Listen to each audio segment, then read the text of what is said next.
So I was putting together in my head what is a tree. Of course, I'm not a specialist in anything, don't believe me. The example of the acorn. What is an acorn? It's not a tree, but it has the potentiality of a tree. If the acorn falls into fertile soil, then something can be triggered. If there's water and nutrients present, I suppose the acorn then develops into a tree. And the first leaf that sprouts, I think, will, capture what's in the atmosphere. I think the tree gets its sustenance from the soil and the atmosphere simultaneously. What allows the tree to grow, I think, it's the moisture it captures from the atmosphere, you see. The soil will be used to hold the tree vertical. It starts spreading roots in order to stay erect, vertical. And the stronger the winds, the stronger the roots. I think they tried to raise a tree in a close environment without any wind. What happens is that, after a certain height, the tree just fell to the side, you see, and died. You see, the trees require an atmosphere to stay vertical. Not only that, I think it absorbs light from the sun, and it transforms this light like a conversion. It transforms it into matter. So whenever the tree grows, we have these rings that correspond to a full year. I suppose it's the tree turning light into matter. So the tree is absorbed not only by the roots but also by the leaves, absorb illumination from the sun, absorb humidity from the atmosphere, and absorb carbon from the atmosphere and release oxygen. You know, I think they are feeding on carbon.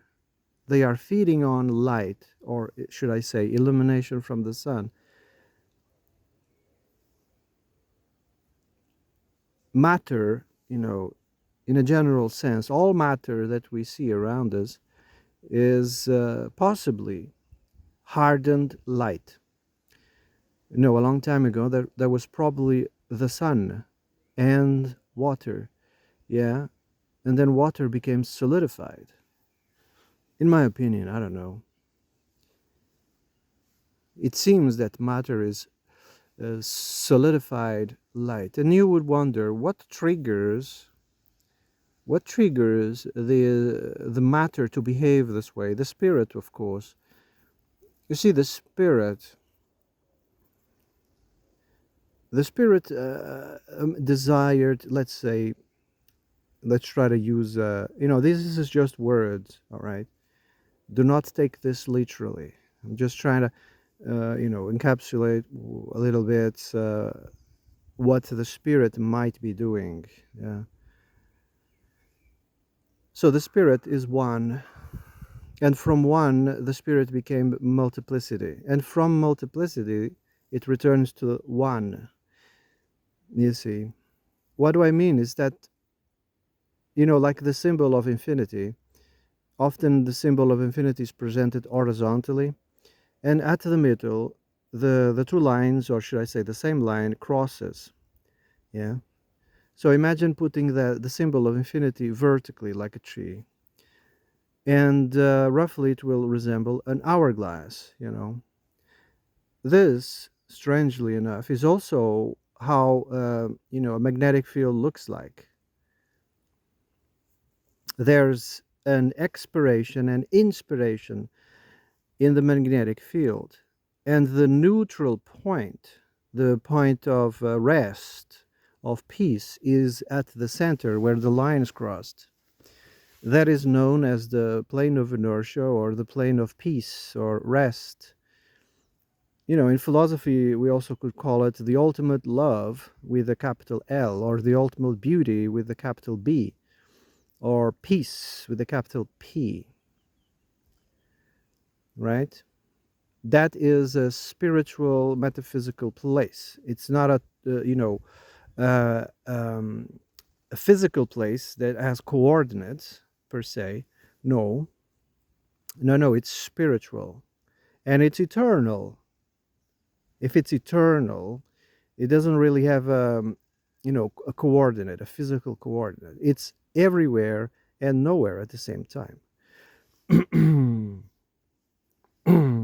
So there's this inspiration and expiration, and it represents the lines, that we see of the hourglass torus. It's a toroidal field, the hourglass toroidal field. Some lines go out and some other lines come in. Metaphysically, or should I say, analogously, you could say breathing in and breathing out. You see, when we are talking about the breath of life, we are not talking about the literal breath. We're talking in the spiritual sense. Of course, a lot of people take this literally, and they even developed, therapies of breathing in and breathing out, and they say, "Oh, it calms me down." Yeah, no shit. When you have enough oxygen in your lungs and you breathe calmly, you are calming your nervous system. Yeah. So, oh yeah, I just remembered. If you find yourself in a pickle, in a weird situation that you fear for your safety, in a confrontation with an animal, a way to de-escalate the situation is to breathe calmly. Step back and breathe calmly, okay? And make sure this crazy person is seeing you breathing calmly. Just breathe in and expirate very loudly and slowly so they can understand that you are calm. Also, don't look them in the eyes because, like a wild animal, they will take it as a challenge. Look at them somewhere in the middle of the forehead, just above the nose.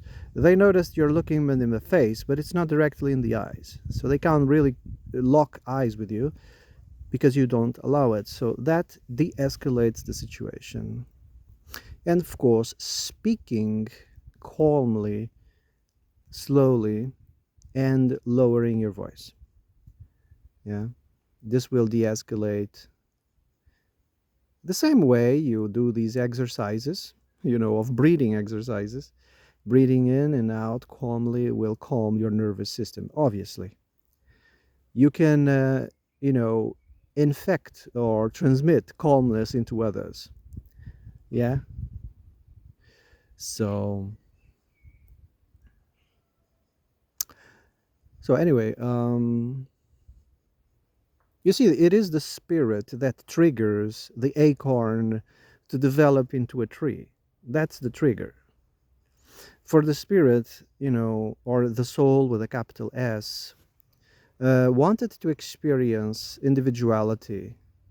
The spirit, from everything emanates. It's not really a creation, I would say. No, it's not a creation because, it's a word that is very, very misunderstood and people take it too far. So it's better to say it's just an emanation. It's almost like the spiritual, every time has a thought, the thought materializes, you know. So the spirit from the one wanted to experience multiplicity. And from multiplicity, everything will return to the one eventually. Yeah, it's the expiration and inspiration. And this is the symbol for eternity. Yeah. So, um, so a tree, gets triggered, the acorn gets triggered by the spirit. It becomes actualized. It becomes inhabited by a spirit, the spirit, at least a portion of the spirit, you know. The spirit inhabits the solidified illumination. The illumination is also called the artificer, the carpenter. You see, the artificer or the carpenter builds these shapes in the form. You see, the forms take the shape of the spirit, so to speak, of the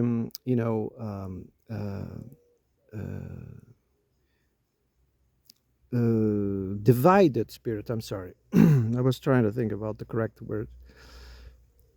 The infinite possibilities of manifestation takes one specific shape. Yeah. So the tree, you could say, is shaped in the form of a spirit, shaped in the form of the spirit. And this tree becomes like an antenna, yes, that which the spirit, like an Wi-Fi connection, can make it its abode. Yeah. So the same way for the animals and us, yeah, these bodies are shaped accordingly to the spirit desired. The abode becomes the shape, the form becomes the desired shape of what is temporarily, quote unquote, habiting it. It takes its shape, you know.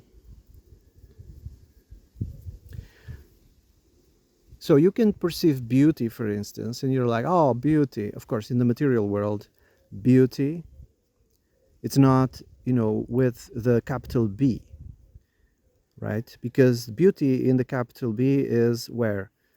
In the center, in the plane of inertia, that's where it is. That's the main principle. Every other types of beauty that you are witnessing is beautiful by participation in that, you know. So love with a capital L and love with not a capital L, are slightly different. The good. What is good in the material world? Good times, happiness, contentment, good memories. That's good, you know. It's not the capital good. No, it's not. What is bad or evil? The good and the bad, the good and the evil. There's the evil and there's the ultimate evil, you know. So when someone says, you will know good through evil, they're not talking about the ultimate good or the ultimate evil. No. You will, through hard times, through grinding, through difficult times, you will learn to appreciate the calm times. You will learn to appreciate the good times. You will learn to have contentment, you know. If you don't learn to have contentment, then you'll be like a loose cannon. You will never ever learn to appreciate anything. That's the problem of the modern world. This so-called utopia. Everybody is so saturated with everything that they don't learn to appreciate what they have. So they fight tooth and nail to get something, and then they discard it immediately, and they go after something else. It's called materialism, you see. And the same goes for relationships. They see relationships as a prize or something to collect, or I don't know. They are not content with one relationship. They are constantly going from it's like the roller coaster. People who are addicted to the roller coasters, to bungee jumping, etc. They do the same in relationships. They're always way to repeat the experience. They're never content. And what causes the downfall of civilizations is precisely that. When civilization gets to a certain point of stability, people actually start looking for trouble because things are just too peaceful, and they are just addicted to the roller coaster. There's no pleasing, there's no point in these people will have enough, you see, because they are very distant from the spiritual, which is peace, rest. No, they are in the roller coaster. They are in, the magnetic field. They are in the outer ring completely. They are farthest away possible from the center of the hourglass. They are in the roller coaster. Woohoo! And give me more, give me another one. Anyway,